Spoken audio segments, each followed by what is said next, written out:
Welcome to the Morrison County Board of Adjustment public hearing. Please stand and for the pledge of the flag. I pledge allegiance to the flag of the United States of America and to the republic for which it stands, one nation, under God, indivisible, with liberty and justice for all.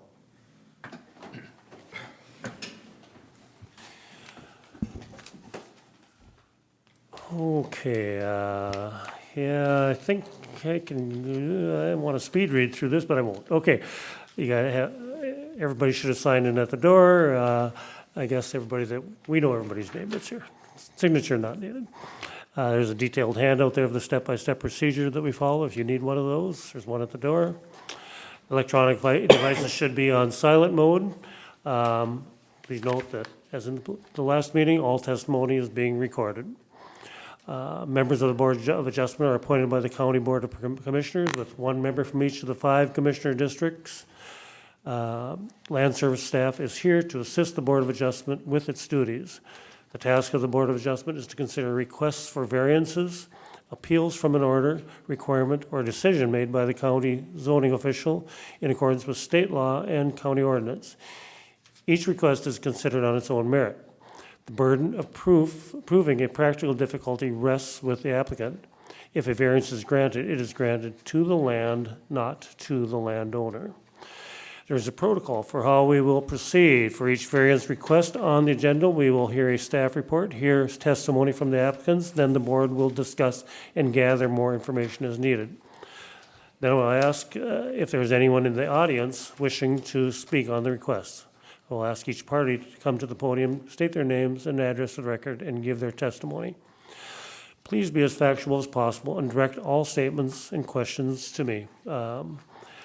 After all testimony is complete, I will close the public hearing portion of the process. The board will then review and discuss the case in terms of finding of fact criteria as required by Minnesota statute and county ordinance. We'll have a series of votes, discuss whether conditions be made, have a final motion to approve or deny the request based on those findings. After this final vote on your request, you may leave if you wish.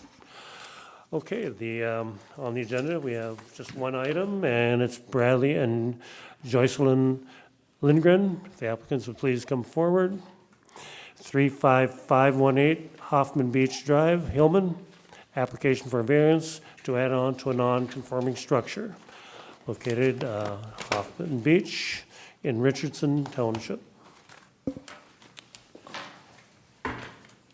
Oh, wheels. Okay, pull up the mic and speak into it. State your names for the record, please. Bradley J. Lindgren. Joyce B. Lindgren. Okay, thank you. And staff report. Mr. Chair, before Okay. we begin with that, may I address the board? Yes. Just for full disclosure, this is my brother and sister-in-law making this application under our voting for Morrison County zoning ordinances. Any board members shall be entitled to vote on all questions unless a particular issue involves a conflict of interest. I don't see where I have a conflict of interest or a personal benefit or gain from this applicant, and nor do I think that it'll affect my decisions in my official capacity here. But that said, and for full disclosure, I'll ask the board for a discussion on this if I should abstain from voting, and if so, there should be a board vote on this particular issue in their eyes if they see that there's a potential conflict of interest for me participating. So I'm going to defer to you as fellow board members to make that decision, and I'll abide by that. Okay. Thanks, Brent. Marv, you want to start the discussion? Mr. Chair, I think we know Brent long enough in his character and his actions.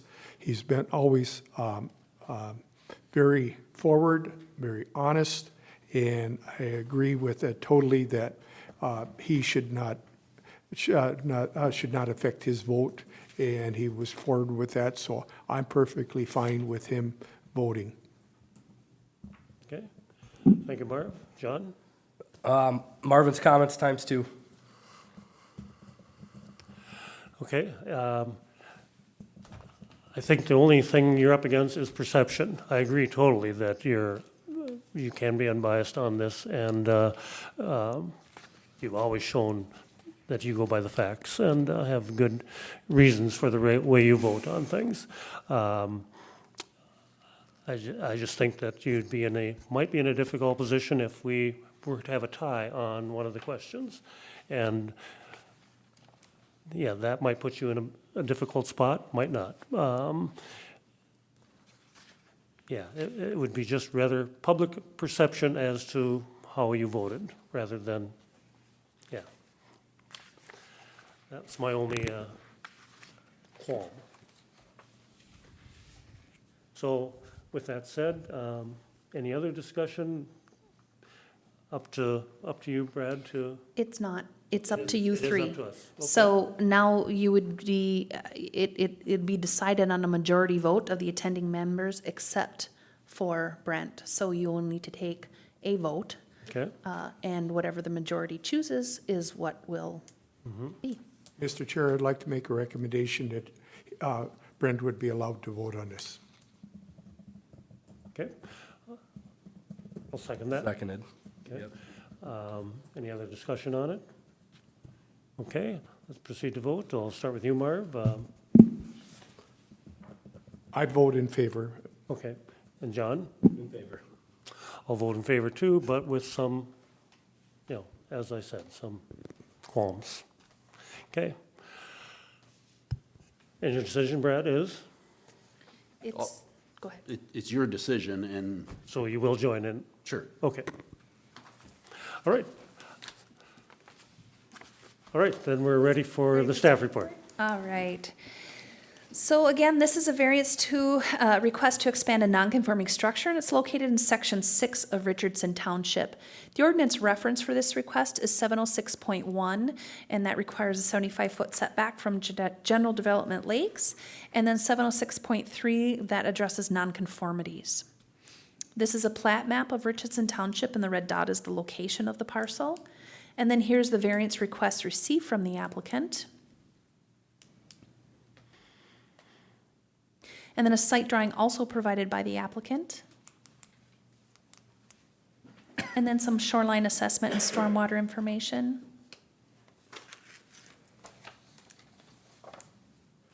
And then here are some aerial photographs of the property.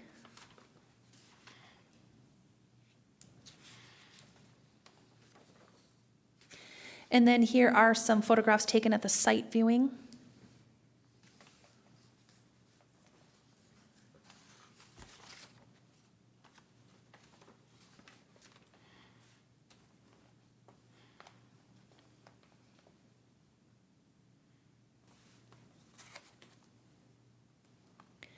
Again, the property is in section 6 of Richardson Township. It's on Platte Lake, which is a general development lake.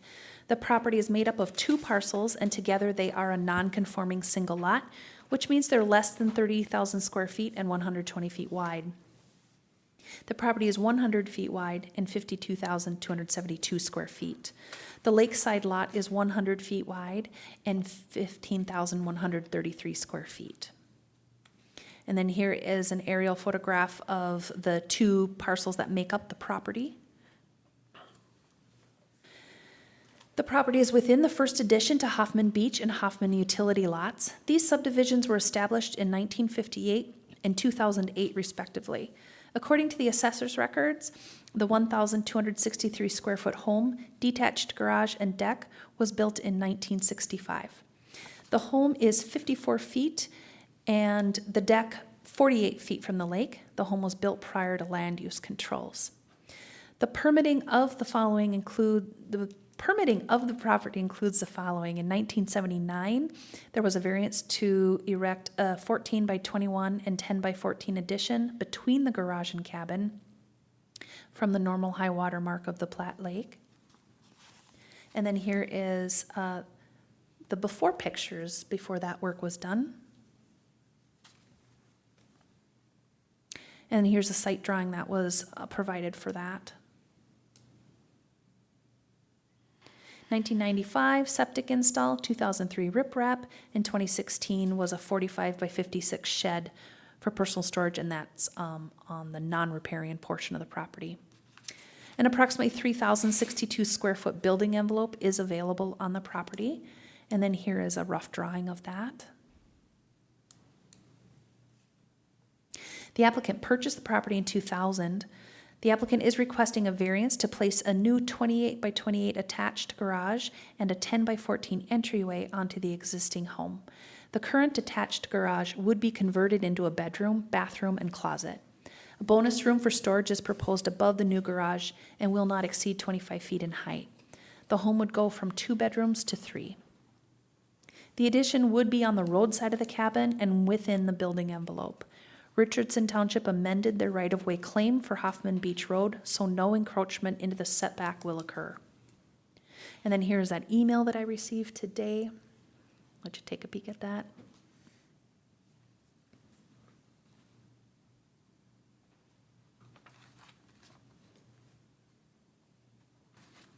All good? Okay. The septic system consists of a tank and drain field on the lake side of the property.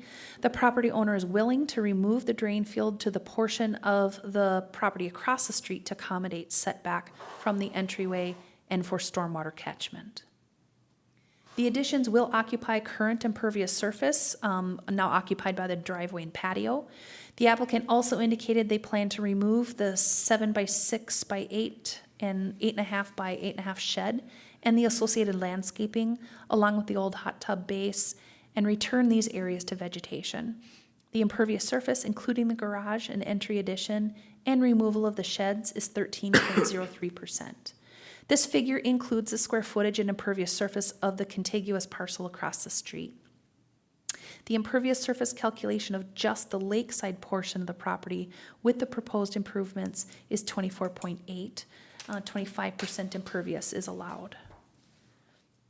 And then here is the impervious surface calc for the whole property. The shoreline specialist performed an on-site property review with the applicants. He recommended a rain garden in the location of the existing septic drain field for stormwater catchment and establishment of a shoreline buffer behind the riprap on the west side of the property. The applicable comprehensive land use plans and goals are natural resources and open spaces, goal C2, shoreline development, goal D1. And then the comprehensive water plan goals and objectives is the surface water goal, objective B, land use and development goal, objectives B and D. 57 notices were sent. 1 comment was received prior to the hearing. I'll read that. So this was taken by staff and there wasn't a name attached to it. But the comment was they preferred to not allow this project because it sets a precedence. If this is granted, then that property owner wants the ability to alter his property with a deck and a railing on a boathouse and also install a retaining wall. So there's the 1 comment we received. And then here are your finding of fact and decision questions, Mr. Chair.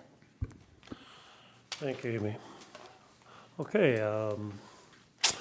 does the applicant have anything to add to the staff report at this time?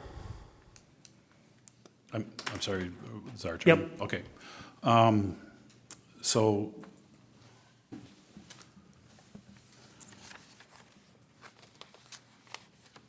about the first vote, I've told Amy and to clarify with the board, mine and Brent's private life or personal, professional, or previous professional life, excuse me. We've been under court order and have had state and national investigations that we can't talk about, we don't talk about, we don't mix stuff up. From the time that we mailed our packet until the site review on Friday, we've not talked about this. So just on public stating that. I woke up this morning, I'll give you about 10 minutes, 5 minutes here. Woke up this morning with this whole project from the beginning to the end, to the site visit and everything in between. It just seems like it's a moving target all the time. And I said to myself, it feels like you're trying to grab it onto a grease pig and hold on to it because everything moves and changes all the time. And I'll get into that. thought about it this morning of all the issues that came up, and I put them in two categories to myself to try and get this into perspective. In my opinion, everything comes down to two things, and the first is clarity for everybody here, clarity at the site meeting from last Friday, clarity on what brought us here, and on our thinking, and the other is that it's fluid. It seems to be always in motion where something's always changing, up to that email that you looked at today. And we just were aware of 6 hours ago for right-of-way issues. So with that said, I just want to kind of bring them to everybody's attentions and kind of just have a level playing field here so we're all on the same page of what we know what we're talking about.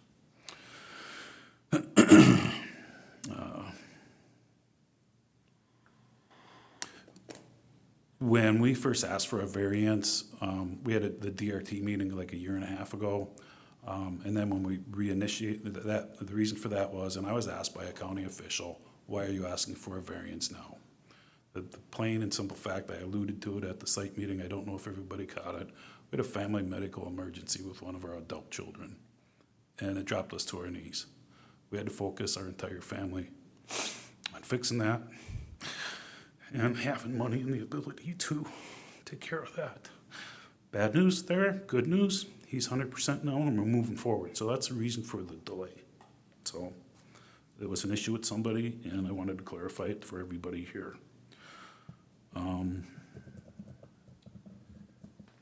The email from the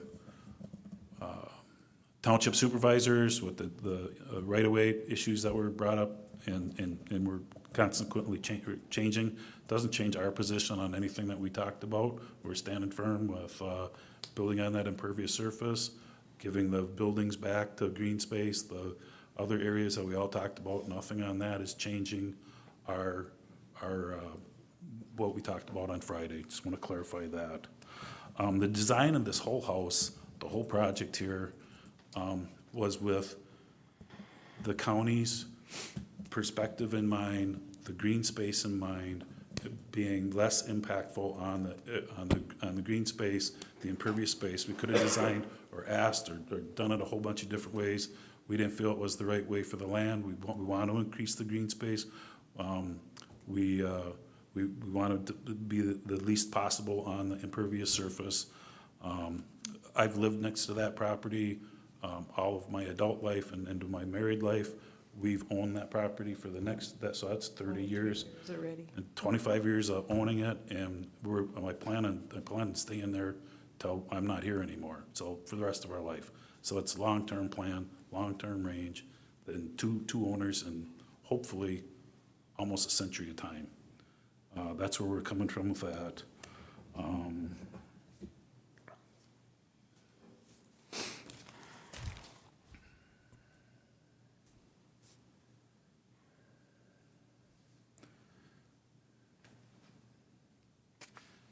Just want to impress upon you that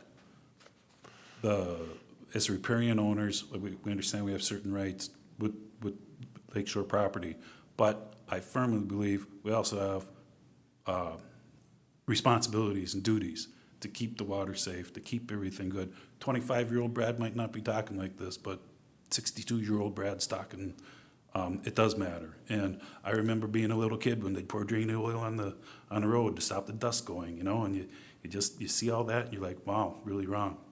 And I just want to impress that everything, and that for us, mowing the grass, blowing the leaves, throwing ashes in the lake, all that is just wrong. We don't do that. We don't participate in it. We're a member of the Platte Lake Association. Our other family members have been involved in that, and we're for the betterment of the lake, including the runoff, water runoff, and even the fertilizer, keeping the phosphorus out of the fertilizer, so if we'd fertilize, so it doesn't get in the lake and those types of issues.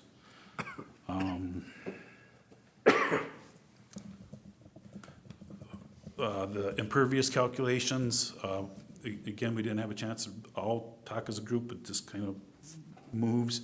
The the chair, we talked about the impermeable surfaces and the calculations and whatnot, and they're very precise. And when we would get to the ledge of the retaining wall, and instead of measuring 8 inches by calling it 3/4 of a foot, I mean, we took it into inches and then calculated it the 144. And I always rounded up. I don't want to be wrong. I want to be very honest and open with the board here. Somebody had mentioned behind the sheds that we're willing to take out. I said there's sinful stuff from cabins there, pipes and bricks and whatnot, and I didn't even count. I forgot to count that as that we'll take it out of there as impervious surface we're going to get rid of. It just it escaped us. So I'm being honest and coming up with those measurements. The other impervious surface that I'm talking about behind the shed that was brought up at the site visit, when somebody said, quit admitting the stuff you don't have to. No, I want to. I want to be sure that we're clear on that. That's another 100 square feet. And then, Dave, you and I had that conversation about the paving stones that my father put in when we first bought that place. And they're counted, but I would like to be able to keep them in. The patio blocks will go, all that other stuff that we had talked about. We bring our mom over every year, walk on those paving stones, step up on the deck, sit her down there. Those are milestones every year for a 91-year-old lady. If you want them out and they have to be out, we'll do it. But that's the deal on the paving stones, and I don't think the other guys caught that when we were going through there.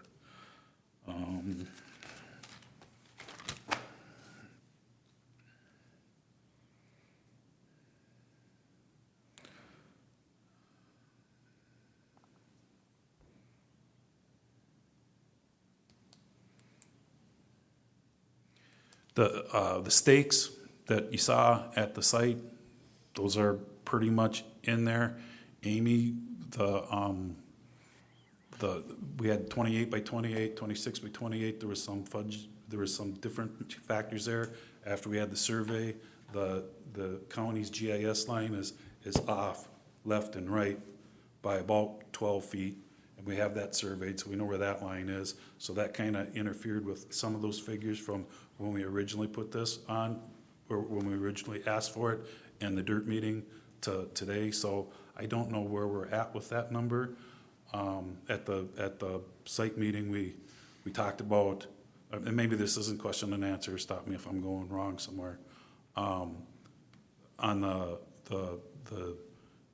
property line one, we didn't know, and we saw it in the verbiage, that the eaves count towards the property line. So that moved the stakes. I don't know if we're talking about eaves for the building size of that 28 by 28, or if we're talking with if the eaves count or don't count. I understand that they count for the sideline, so they have to be 10 feet off the property line, and that's where those stakes were at that meeting. And you know, GIS isn't always right. Why don't you answer that, Amy? Mr. Chair? Yeah. Yeah, so when we're looking for your impervious surface calculation, it was absolutely correct to include the roof overhang. Okay.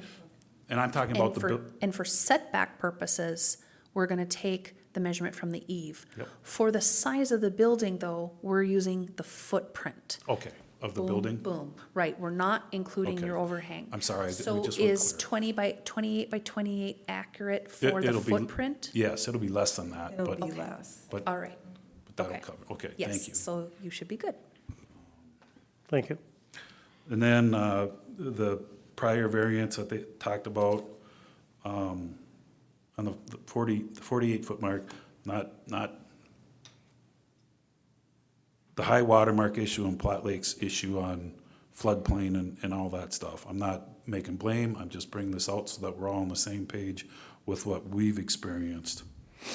The county has measured it a couple of times during this process, this short process in the last month. They came up with 2 different measurements, which is okay. I mean, it's a fact. This has happened. This is clarity. Those measurements are 5 feet apart from the first one to the second one. The measurement, I asked, why is it 5 feet apart? And he said, well, it's based off of a nail in a tree at the landing that the DNR put in. I'm I'm like, okay, I don't know how all that works. I contacted our local surveyor who does work for us and works in the county here. He says that they use GPS that they get a level from the Department of Minnesota, something. I don't know the name of it, but they get an elevation level and then they put that on the satellite, and that's where they would put a survey mark. And I'm just highlighting this that we're all on the same page. The neighbor, when he built, his high water mark was 7 feet out from the rocks. And I understand lake rises and lowers, and we tried to find the pictures of this, but it was 3 cameras ago and before the cloud where the stake was. But that one was out in close to the county's first measurement that was more liberal. And then we had, our property was actually in a floodplain, and we had the surveyor come out. Apparently, the floodplain, and I mean, you saw how high the property is. If that floods, we're all in a lot of trouble. But we had a surveyor come out. Somebody in the federal government, sometime in the 1940s, put the wrong mark on the bridge on Platte and Sullivan Lake. That put everything in a high water floodplain district. So we had the surveyor take out our property, and then instead of the government, federal government, changing the mark, they made it easy to get out of, well, federal government easy to get out of it. So they did the survey, and they took that property out of the out of the floodplain. My point here is that seems to be a moving target to a degree. Even at the county's tightest level, I think bringing everything back to that, the loft area on the front of the building, we're still in that 75-foot mark off of the property. That's where we wanted to be, and so depending on which measurement we're 75 to 79, 80 feet off the high water mark.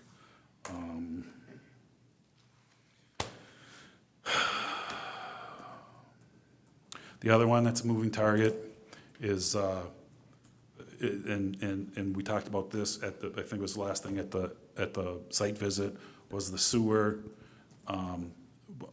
Our sewer guy who's certified with the county went in for a medical procedure that threw the whole thing out of whack. I wanted to be able to have us for sure. Your certified sewer guy says it can go here or it can go across the street. That's up for debate yet. I visited with Amy about that, and either way it goes, I mean, we're fine. If the sewer guy says we can fit it lakeside, and that's just a matter of changing guttering of the property and deflecting it to rain barrel or flower garden on the side lot or whatever, that might be an example.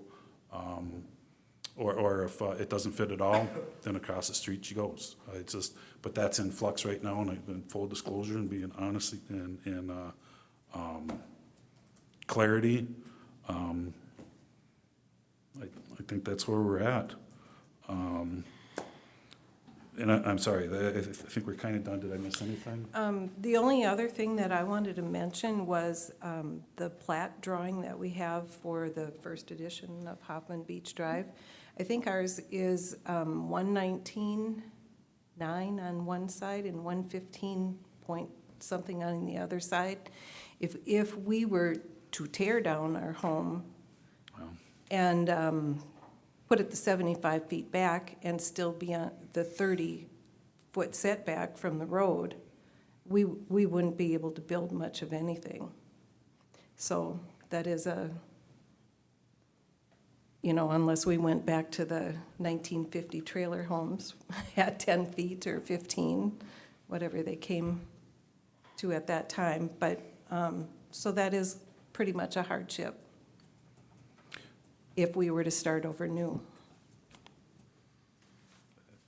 I think that's it. So I guess we'll rest, or I don't know how this all works or how Robert's Rule of Order works here, but I rest, relinquish my time, whatever. I only request, Mr. Chair, that if some of these issues, because it is these moving target deals, if it comes up, that we might be afforded the opportunity to speak to it if you have questions on it, or, Okay, thank you.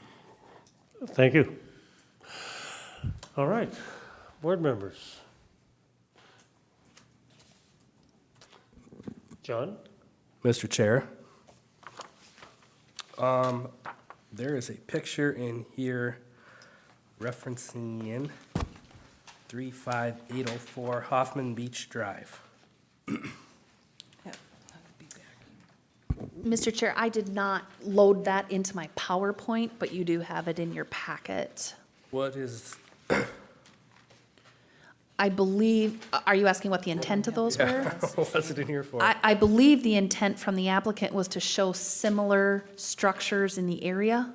Oh, Is gotcha. that the intent? I don't know which, In this the picture on the packet, screen? No, the pictures that you I- included in your Oh, application. yes, those are, that's exactly what we want to do. That's a visual It's the present. garage Those are houses with 10 Okay. houses down or 12 houses down. So, there's a reference to constructing this within the building envelope that Yes. exists. Are we there? Have we checked We're that? there. Okay. Yes. So we meet the setback, we're in the building envelope, we're actually gaining an advantage on the lakeside impervious surface. So what we have is the addition itself Yep. meets setback from the lake, Okay, meets setback from the road right-of-way. okay, And then there would be removal of the hot tub pad that is on the lakeside, and then of the two structures on the east road side would be the items that would be removed. okay. So, okay, So what this comes down to now is expansion of a non-conforming structure. Because the structure they're adding onto does not meet setback from the lake, that's why we're in a variance situation. right, Yeah. understood. You'd be good if we said, in conjunction with the county stormwater and your sewer plan, up to par, up to snuff? Absolutely. Okay. Go ahead. Okay, thank you, John. Anybody else? Go ahead, Brent. I'll ask a question of the applicants regarding the board was out there for a site viewing on Friday, and just for the record, we were all of us that are here tonight were there on Friday. Plus Darren from the office. And Darren from Land Services Office. At that site visit, we did not go into your home, but maybe I'll just give you the opportunity to talk about that, where your patio is and you want access to go into your basement, your crawl space. And Yes. they didn't, I'm familiar with it, obviously, but others may not be, about how do you get to your utilities?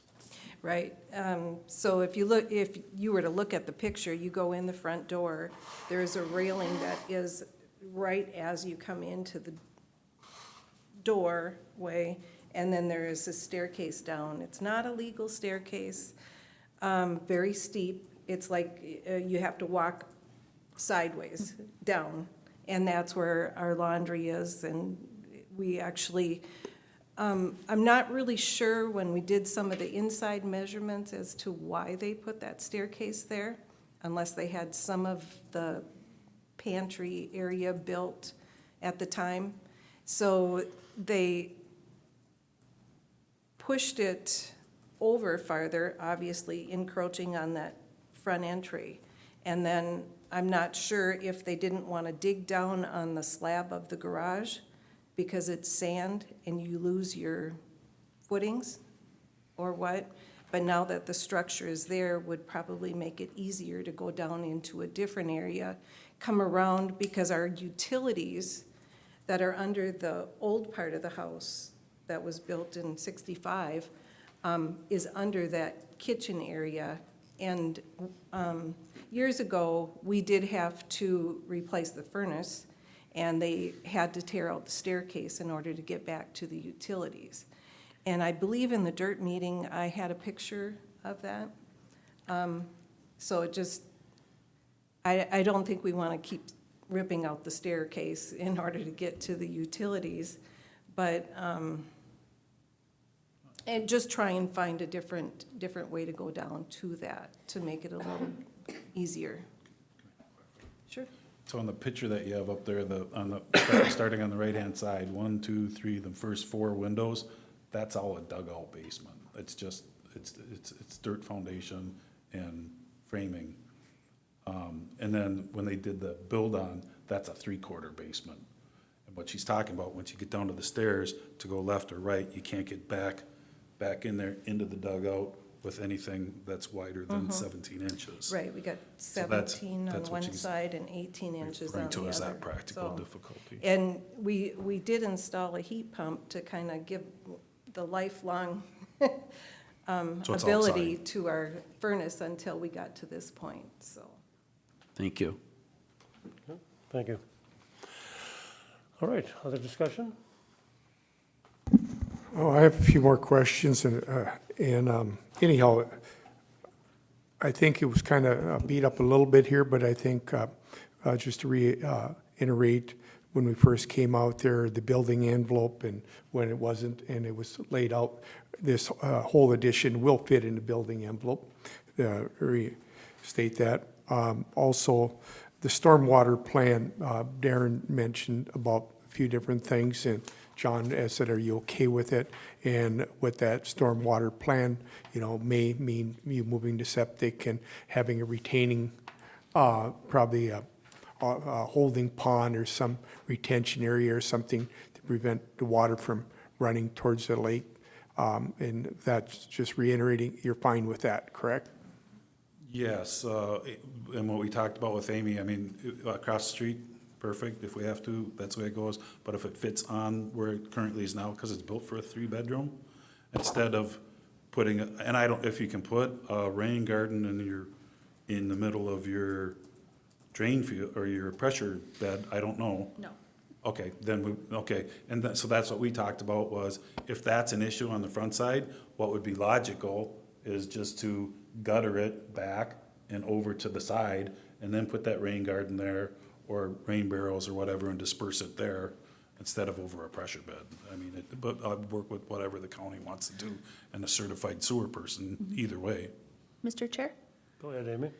I think when the shoreline specialist out there, his understanding was that that was going to be, that it needed to be sized larger, it was going to be installed across the street, and that was the kind of, when you look at the natural grade of the property, that was the spot.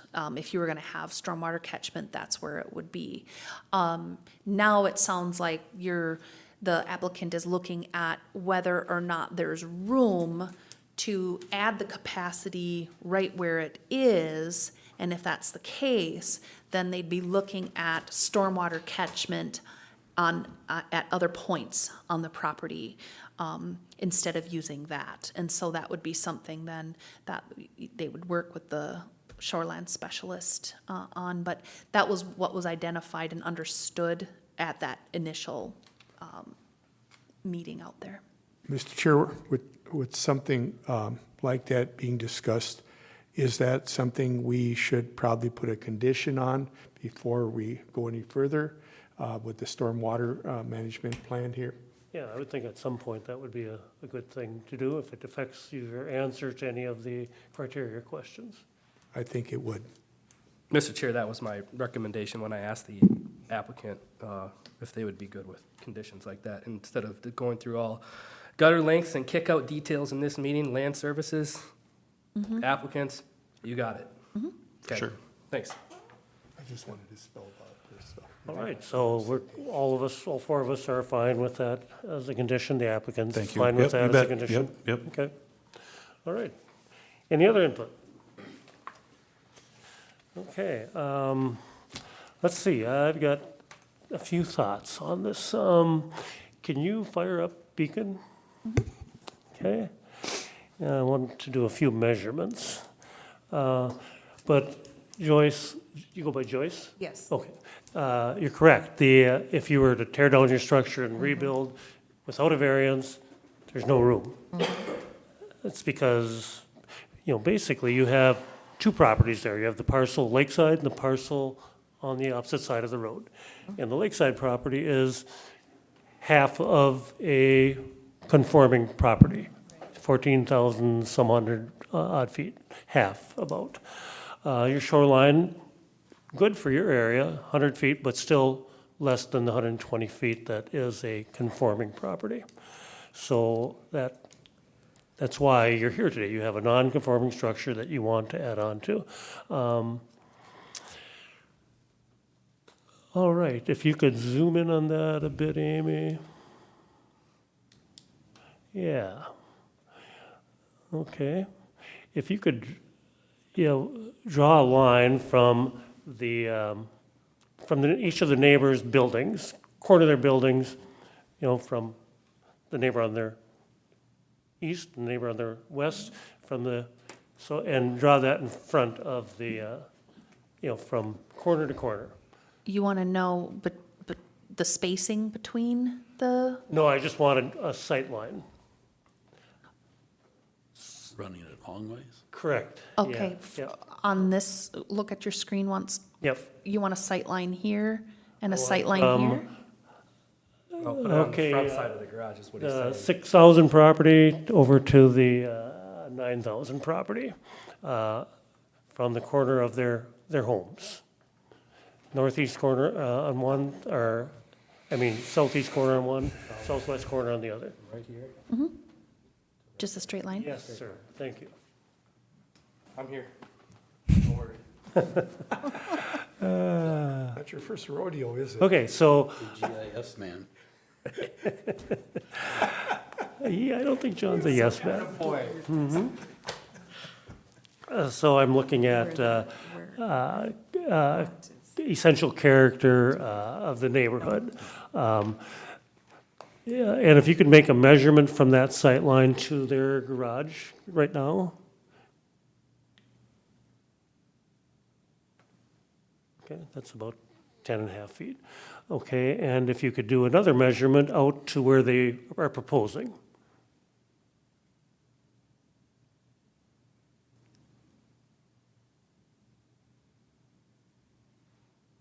Okay, thank you. Now remember, with this new ruling from Scandia, or not Scandia, Richardson, they can build a building unattached, and there's a little building envelope there for them and any neighbors. But remember, accessory structure has a limited height of how many feet? 18. 18 feet. They're proposing 25 feet here. It's going to be a pretty large, imposing structure very close to the Hoffman Beach Drive, which doesn't seem to concern Scandia Township. Richardson? Richardson, Scandia, both lake townships. But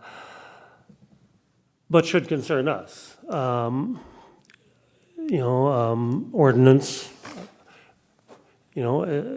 is, we shouldn't be expanding non-conforming structures. Try to eventually eliminate non-conforming structures. You have this discussion before, that's impossible, but at the same time, we need to be good stewards of the ordinance and what the intent of the ordinance is. Lots of positive things going for this property. Big negative is it's a half a property, and you're wanting to fit a lot into that property. I'm talking about the lakeside property now, the parcel. I think you've done a very excellent job on impervious surface calculation and your projection for impervious surface calculation. I don't disagree with it at all. It'll be under 25%. Not much under, but some under.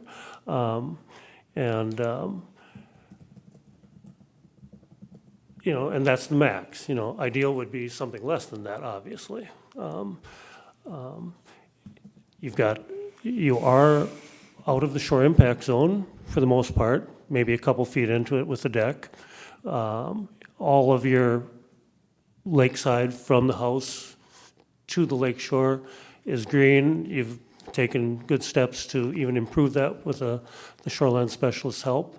But at the same time, that's a lot of house on a little parcel, and it's going to be your proposal is a large, imposing 25-foot structure. Now, if we were to go to the left, which is to the west, down a couple of properties, just slide her down a little bit there. Yeah. and get a little, maybe reduce that a little bit, and slide her down a little more. Yeah, that property that looks like a barn down there. Yep. This one? Yes, yeah, that one. Of course, we're, I don't know. we wonder how those things happen, and but they do, and that was another time in another place. But I think all of us on this board are of the same opinion that large imposing structures in Lake Shore detract from the character of the neighborhood, and especially if it's from lakeside, but also from roadside. Yeah, if we could go back to theirs, then just wanted to use that as an example, and You and I wanna don't know go if we back? could even slide down to the one he had in his picture. Give me the address. I don't have those. What is the address on that one? He said it's 14 houses to the east. Let me turn the addresses on. 35796. Hoffman Beach. Oh, I have to sign in, sorry. There we go. 35796.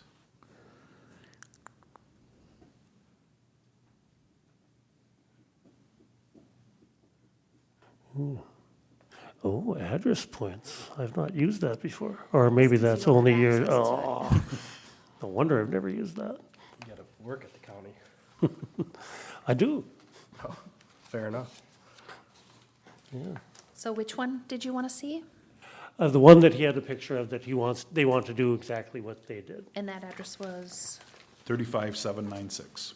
Hoffman Beach Drive. 35. And you said that was to the east of you, correct? Yes. 796. And the other one is right next to it, which 30 is the brand-new build. 35804. Oh, it's brand new. It might not be on here then, no? Oh, they'll be on there. Here's your 804. Yep. Here's 35796 right here. I can look for some oblique imagery here.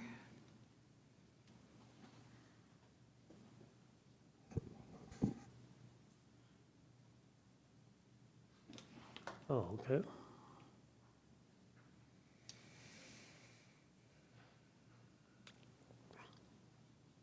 Not sure if I have address points for here.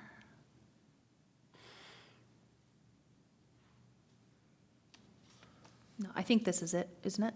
That's the one of 804, them, yep. yes. And the first one is to the left. Is the with white camper one in with the there. camper, right there. They So it's both, these they two. both did obviously, the same looking garage in the front with bonus at top. What's the distance from Hoffman Beach to that one? Let me just go 1,000 feet. back. Oh, let's see, I might be able to. Did- Give me just, To the I road. believe Did you say it was those, 14 houses? I'd never counted it. Did No, you say it was from the 14? road to the garage. yeah, Oh, I'm I sorry. believe those all met setback. They weren't variances. Yeah. So, but I can measure it. Give me just a second here to turn the photo a little bit and then I'll, Depends on which township you're looking at what time. Well, you could measure in pictometry too, huh? yeah. Dang. Well, I'm just gonna say from the edge, because that's what they're saying now, is their right of way.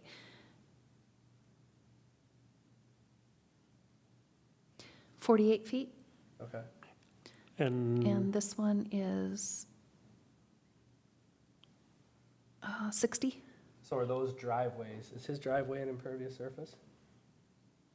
You mean counted as an impervious surface? Yes. oh, sure.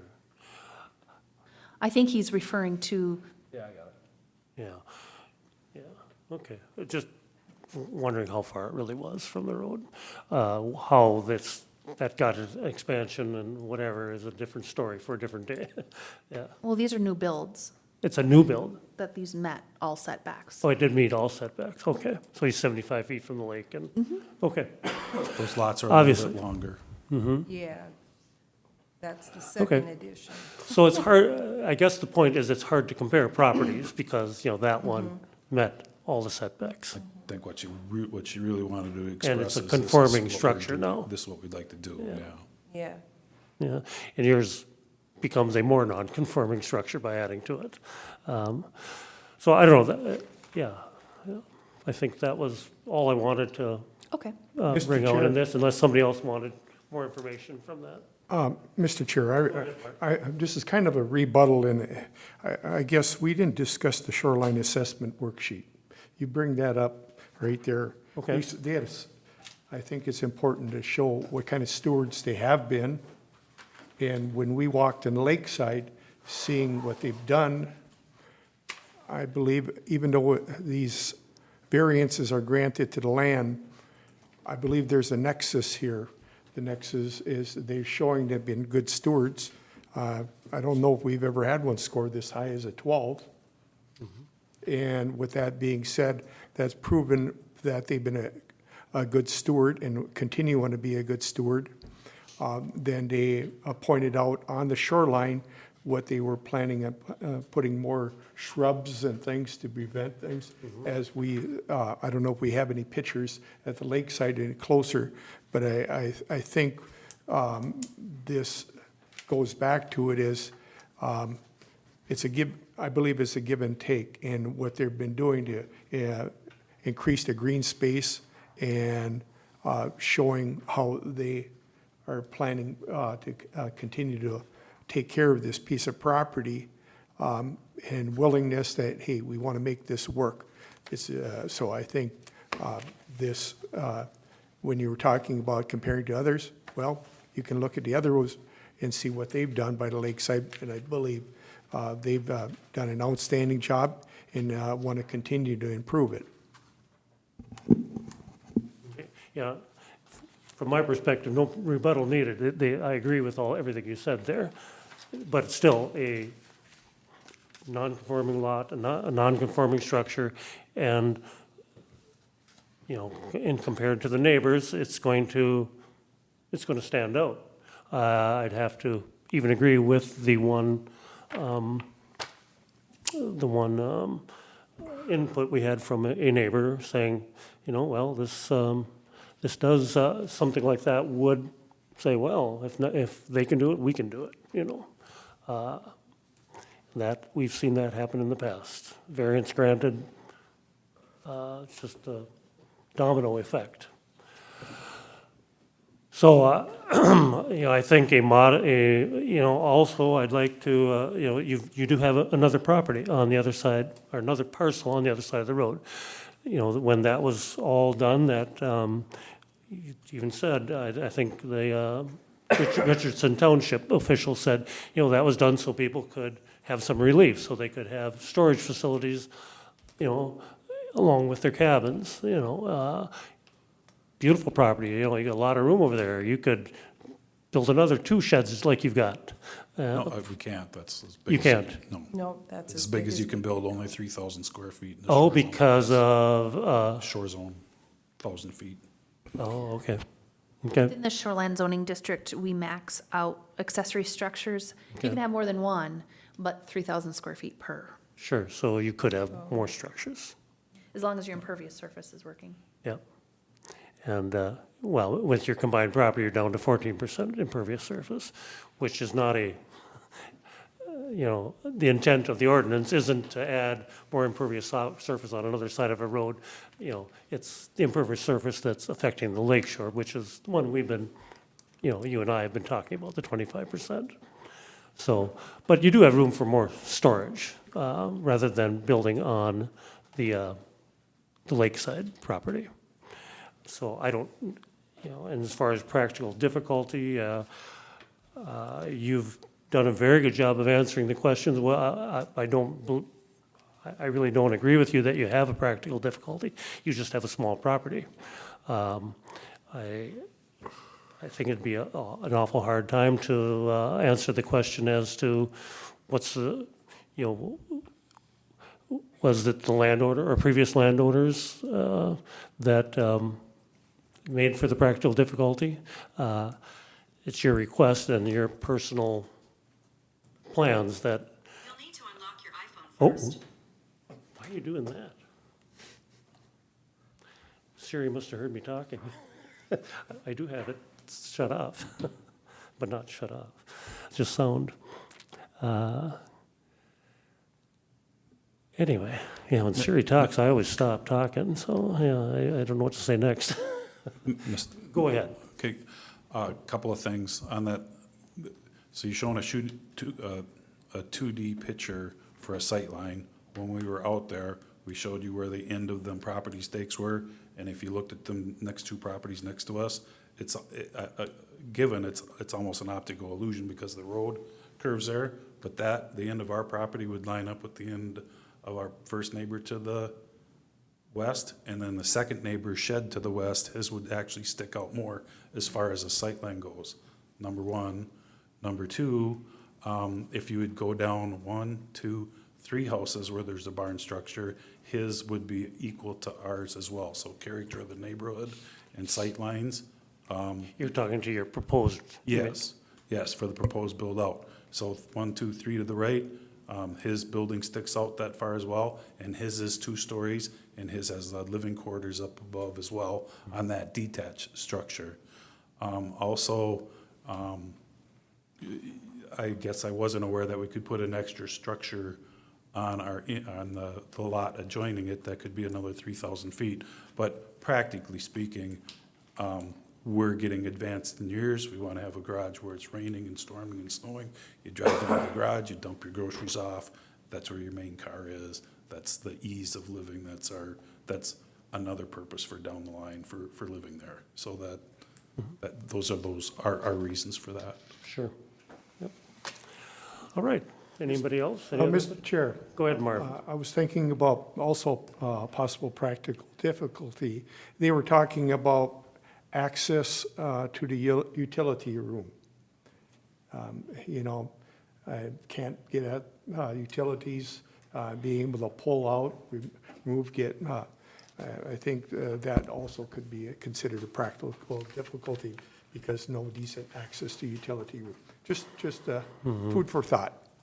Yeah, practical difficulties are due to unique features of the property, not unique features of the structure, because who knows what internal things could be done to change that in the eyes of somebody else,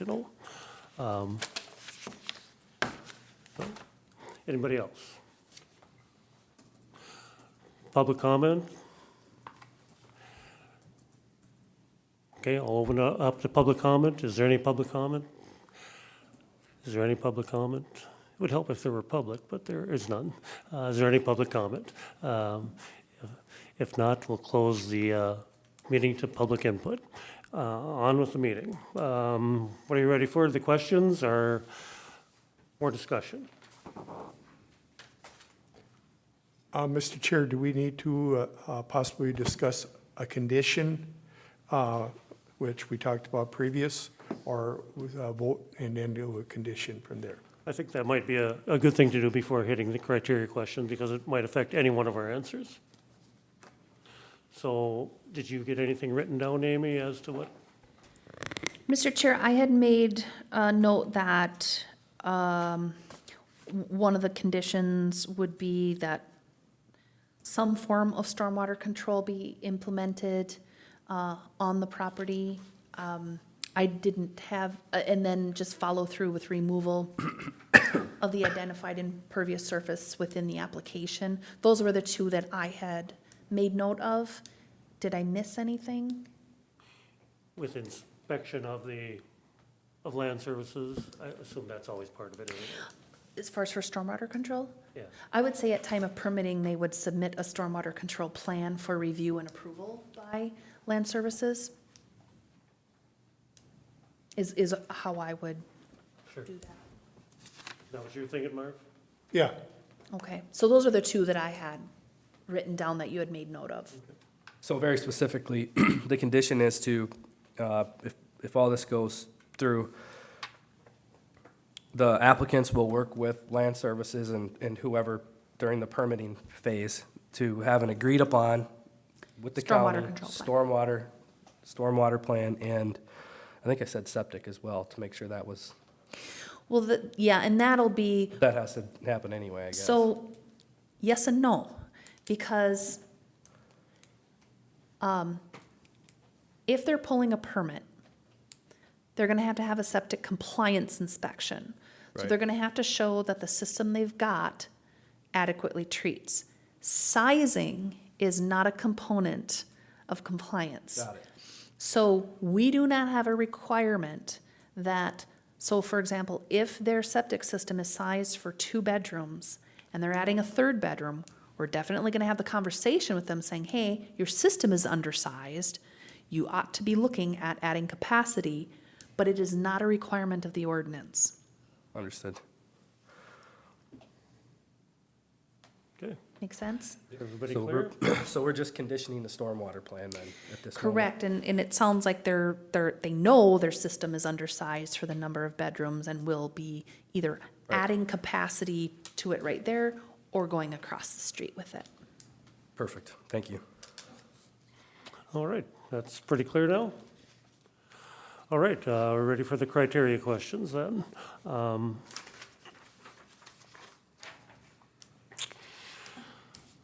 Okay, if you don't mind starting out, Marv, on the first criteria question, is the comprehensive plan in harmony with the general purpose and intent of Morrison County Land Use Ordinance and Comprehensive Plan?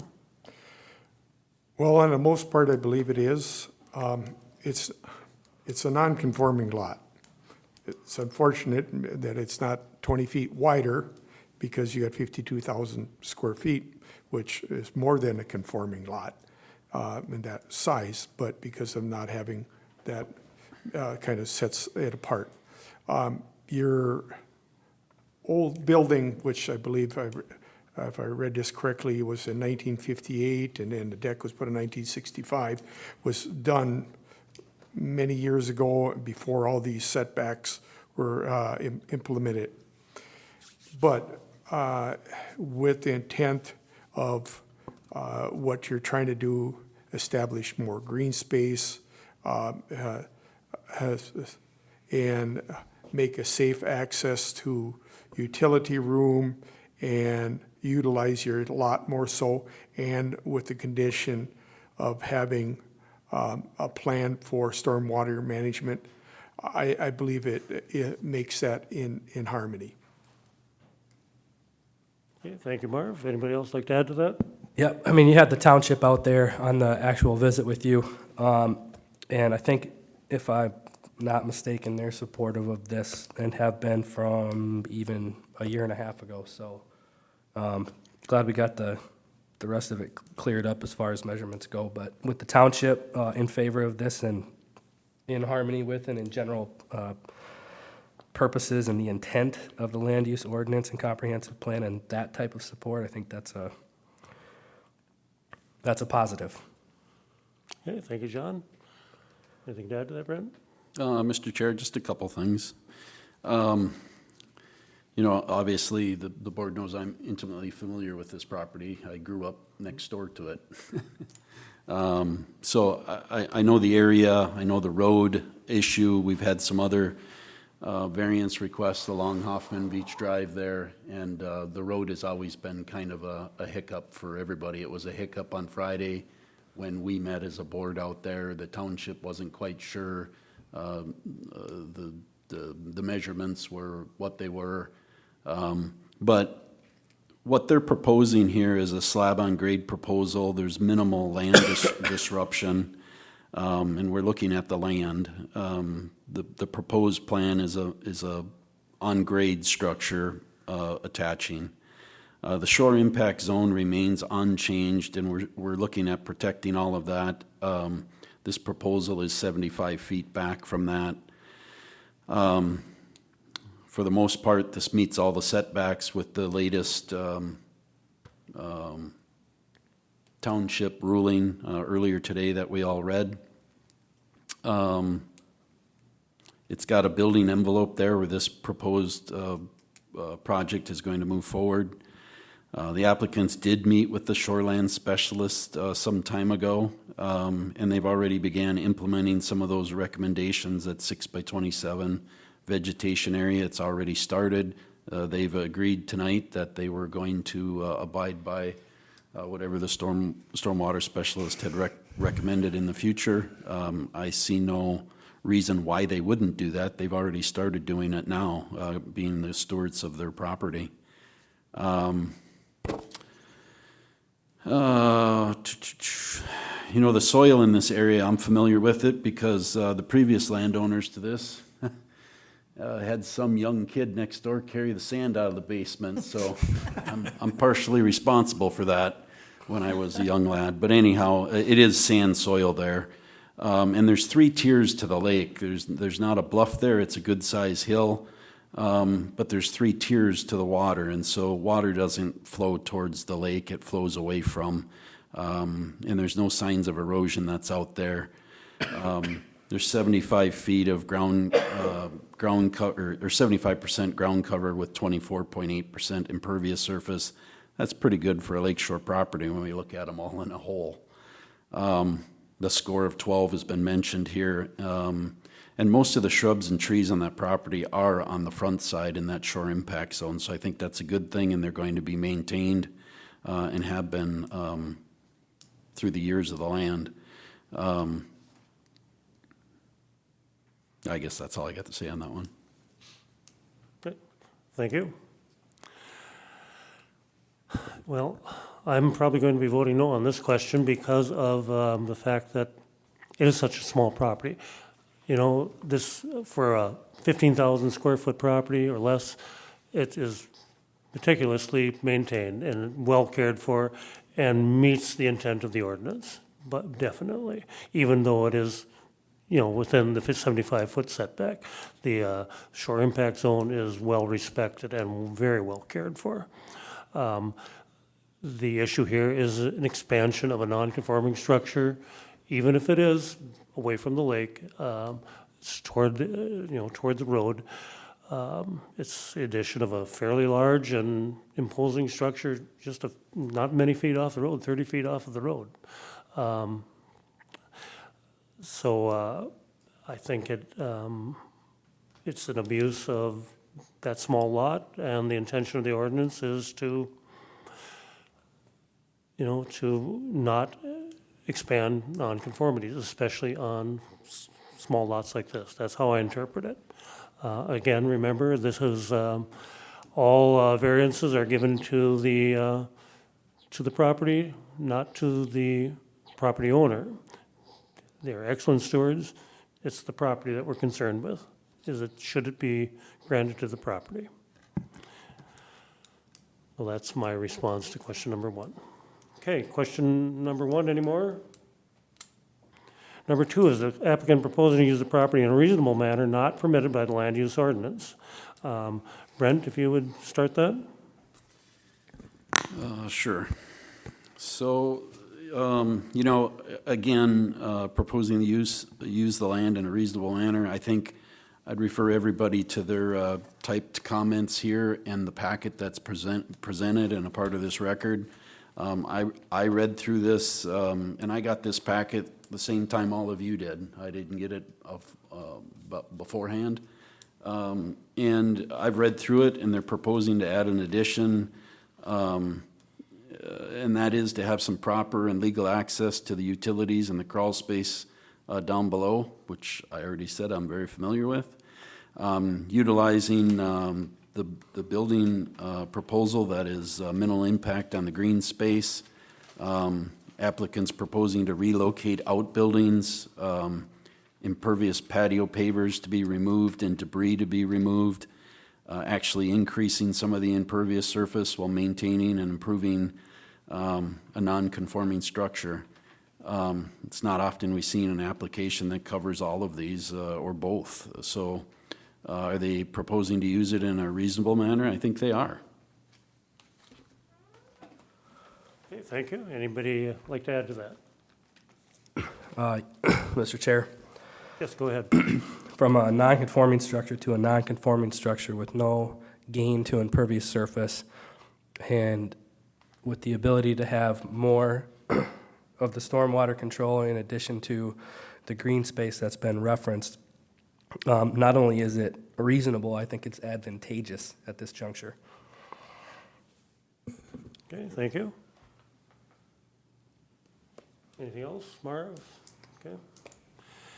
Yeah, I'm on the edge on this one. Is it reasonable to propose what they're proposing? Sure, it's not on the lakeside, it's on the roadside, it's the best they can do, and the most they can do, you know. They're pushing this right to the limit. This is as much as could be expanded and more than what the intent of the ordinance is. So is that reasonable? I'm thinking not. Anybody else on number 2? Mr. Chair, Yes, Mark? I wanted to point out something too. As Brad Headley pointed out, he says, we're asking for 28 feet.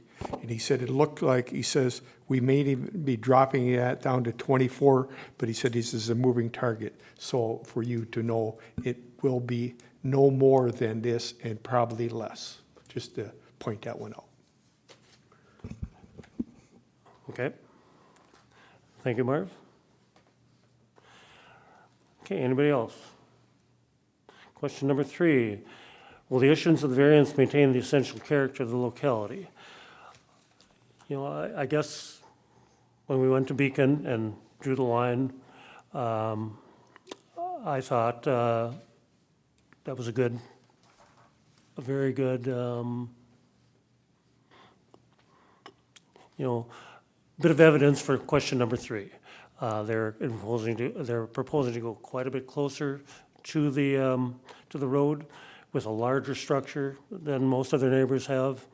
I think it's going to stick out. I think it's going to look rather huge.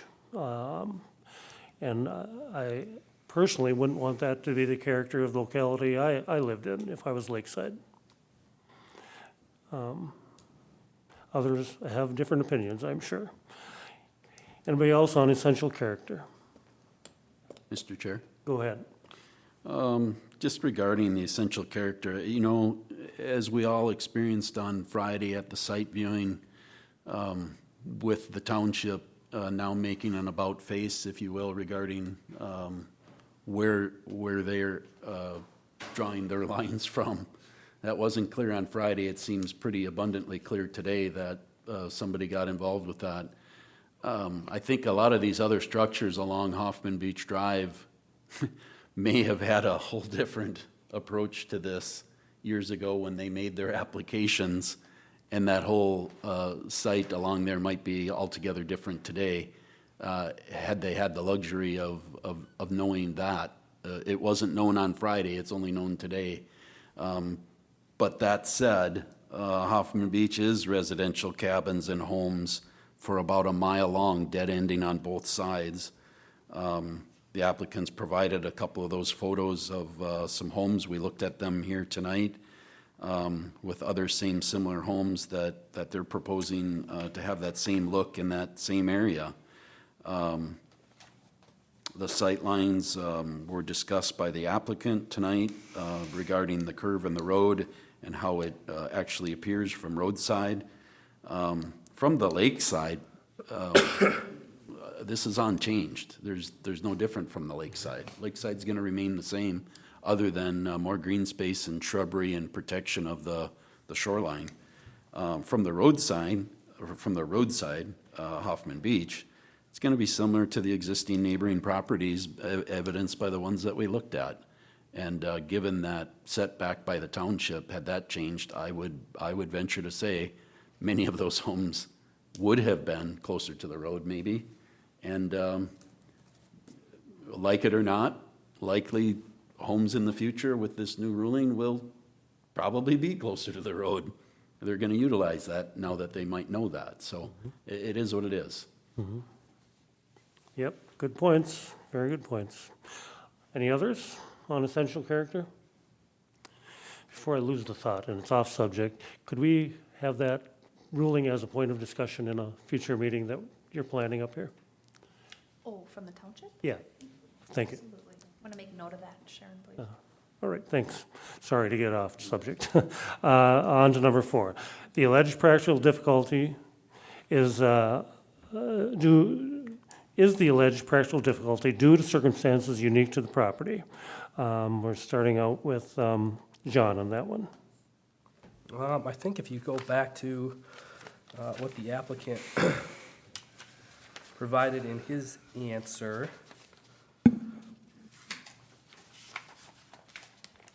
we talk about the lot and the plats, and I'm just gonna read it, how's that? Yeah, that'd be great. Summary of which the original plat size of the lots in this addition over 65 years ago, deep well added and placed on the original lot due to high nitrates and rules of deep wells at the time. Township moving road back further from the lakeside after well and sewer were updated. And then more further delineated in the practical difficulty section of the application, which turns down to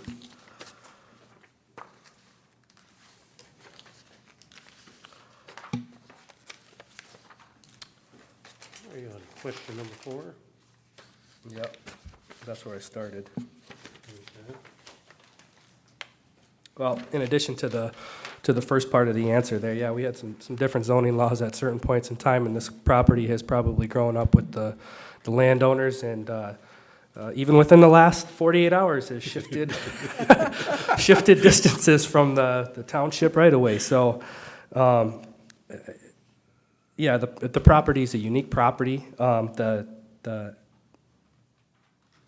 advantage to what you have, again, what you have going on this is you're not creating any additional impervious surface on this, and which is big on Lake Shore, and you're keeping the side towards the water open, clean, and green, and that is essential. So that's it.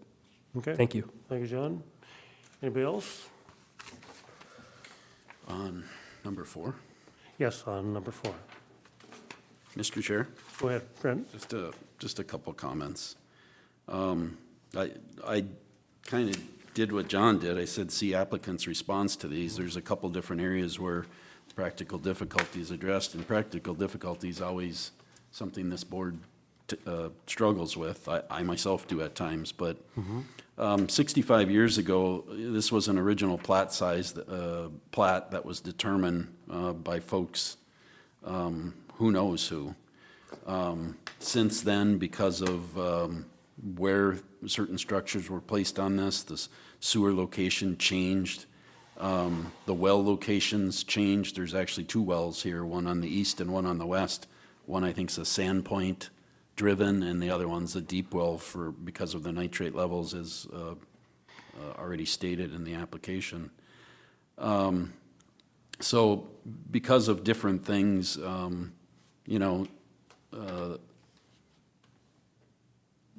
the Hoffman Beach, who created this, Joe Hoffman, who created all these lots along there that were purchased by folks, my parents included, some time ago. They used the lot that they had.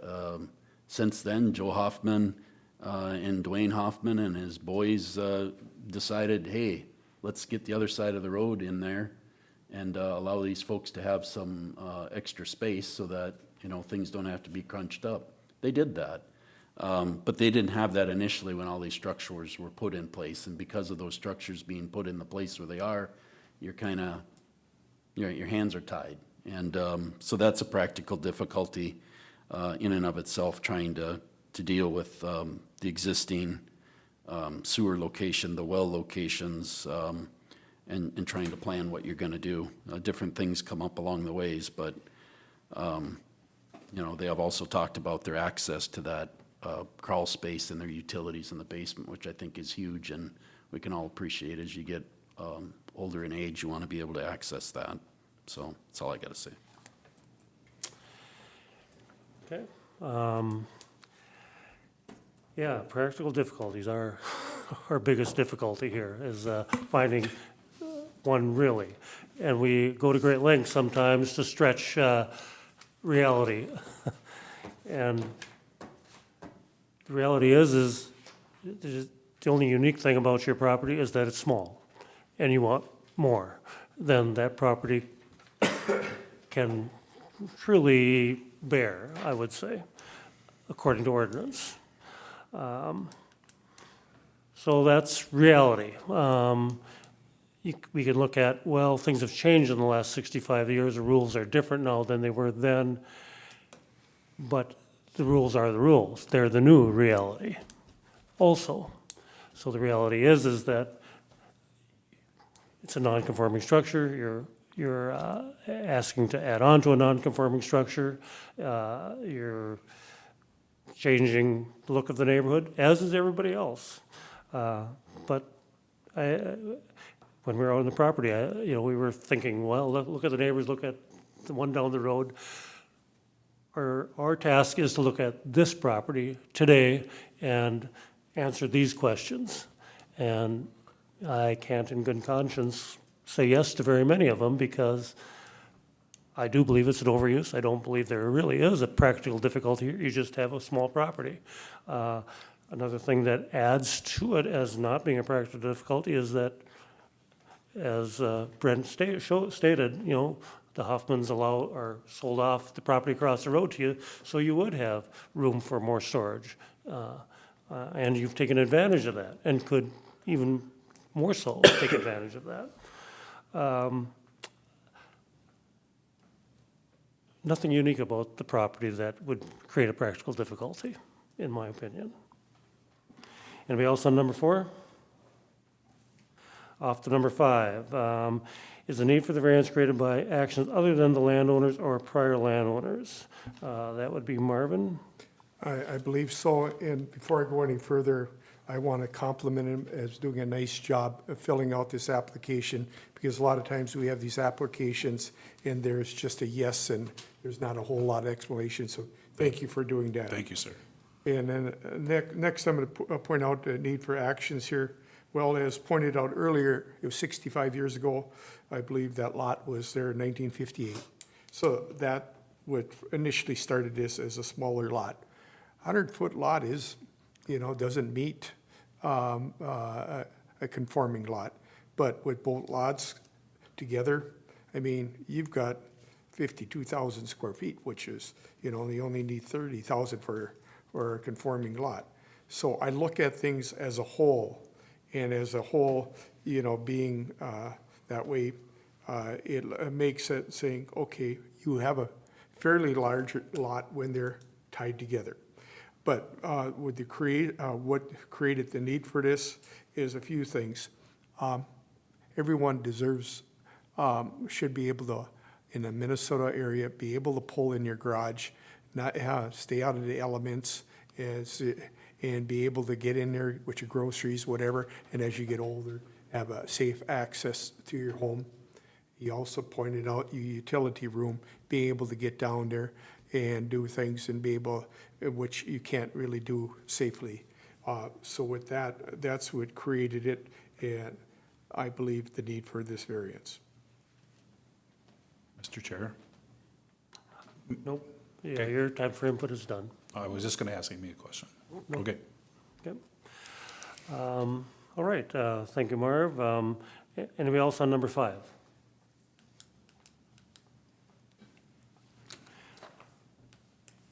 Okay, that was a very good summary of the way things are, Marv.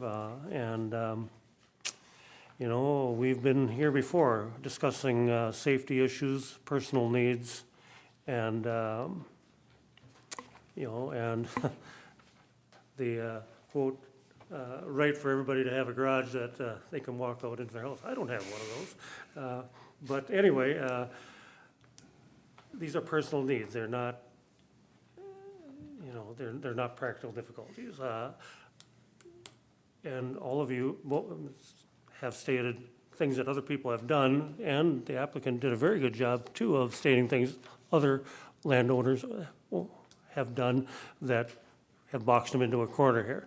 Again, that answers the question. Is the need for the variance created by actions other than landowner or prior landowner? Not really. So, personal needs, not practical difficulty. Yeah, other landowners did things. You got to deal with them. They're not a practical difficulty. Anybody else on number 5? Number 6, does the alleged practical difficulty involve more than just economic considerations? Brent, you can start this one. Well, again, I'm just going to, refer to what the applicants put in their packet here for all of us to read. Is it just more than economics? You know, they talked about picking up the home and moving the home back. I mean, they've looked at different options, and they've arrived at one option, which is to leave the green space, to preserve the lakeside, and utilize impervious surface that already exists and actually create more green space. Could they have done this cheaper? I suppose, and as they stated in their application, there's a way they could have done it cheaper. There's a cost associated with all of this. And I have no idea what their cost might be, but, you know, building is costly.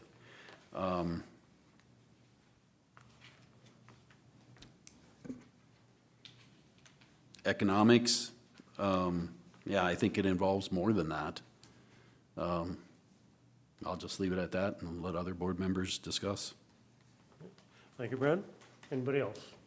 Mr. Chair, Go ahead, John. this is only a set of expenses and potentially more expenses that the landowners are, at this time are proposing. There's no economic advantage, and I don't know if you're familiar at all with the resale value of that lake specifically, but I don't think adding a structure like this is, you know, adding what it probably is gonna cost them anyway, so it's just not a thing.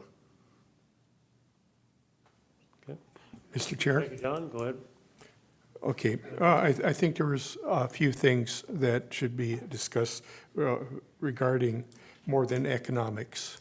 Their willingness to work with land services, have Darren come out there, their willingness to say, hey, we want to go ahead and make more green space. We want to lower down the impervious surface. We want to be able to put this water in an area where it is not going to, and possibly a storm retention area. Their willingness to look at all these items and work with land services is showing that they're doing much more than economic items here.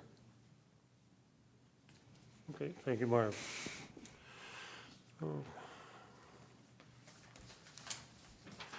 All right, the question is, does the alleged practical difficulty involve more than just economic considerations? And your observations are, all three of your observations are very accurate and good observations, but do they answer the question? You know, we can't answer the question with personal needs, the personal preferences of the applicant. We have to look at, you know, is this practical difficulty more than just money? Then what is it, you know? Yeah, there's a lot of things that come into the repercussions of granting the variance, or things that they should do to their property to keep it as healthy and, you know, and an excellent property that it is right now. But those aren't really answers to the question. I can't come up with an answer, so I have to say no. It's got to be just money, because there's no other reasons other than personal preferences. So, yeah, so that's my answer. Anybody else on number 6? Then are you ready to vote on the questions? Yes, sir. Okay, With the condition? with the condition. Two conditions? And they were again? The removal of the impervious surface identified within the application, and then submittal of a stormwater control plan at time of permitting. That is reviewed and approved by land services. Okay, thank you. All right, question number 1. Is the request in harmony with the general purposes and intent of the Morrison County Land Use Ordinance and Comprehensive Plan? Marv? Yes. Brent? Yes. Myself is no. John? Yes. Is the applicant proposing to use the property in a reasonable manner not permitted by the Land Use Ordinance? Brent? Yes. Myself is no. John, Yes. and Marvin. Yes. Number 3, will the issuance of the variance maintain the essential character of the locality? Myself is no, John, Yes. Marvin, Yes. and Brent. Yes. Number 4, is the alleged practical difficulty due to circumstances unique to the property? John, Yes. Marvin, Yes. Brent, Yes. and myself is no. Number 5, is the need for the variance created by actions other than the landowner or prior landowner? Marvin, Yes. Brent, Yes. myself is no, John. Yes. Number 6, does the alleged practical difficulty involve more than just economic considerations? Brent, Yes. myself is no, John, Yes. and Marvin. Yes. Okay, the questions have all been answered to the affirmative. Is there a motion? Mr. Chair, I'd like to make a motion, we approve this variance with the conditions. I'll second that. Okay, motion has been made and seconded. Is there any discussion on the motion? If no discussion, we'll proceed to a roll call vote. Aye in favor, nay opposed. Marvin, Aye. Brent, Aye. myself is nay. John, Aye. motion carries. Your variance request has been approved. Thank you very much, gentlemen. Good luck with it. Thank you. We'll do our best. Good work with We'll- that land. We'll do our best, Be a steward of it. That's what got you. promise. And I hope it is in the family 100 years. How close are you to that? My only goal is to outlive my younger brother. You're already better looking at And as you can see, there's reasons, there's a lot here, there's neighbors and stuff, so it was a lot of consideration, no hard feelings over some No, of this stuff. it's a moving target, and God bless you guys. I'd rather go into meth houses. I would want your job. Work with land services, any questions, work with them, Yes, we already have been. yeah. All right. All right, on with the meeting. Minutes of the last meeting? Okay, disapproved. On with the next one.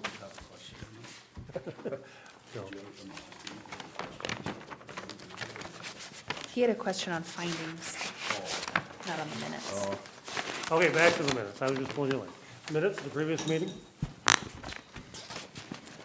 I'd make a motion to approve them as presented. I'll second that. Okay, motion is made second. All in favor, say aye. Aye. Aye. All right, new business? Mr. Chair, I don't have any new or old business. Motion to adjourn. I'll second it. Motion is made and seconded. All in favor, say aye. Aye. Aye. Adjourn, well, I'm gonna go to the girl that just chewed me out. 2022. 8:21.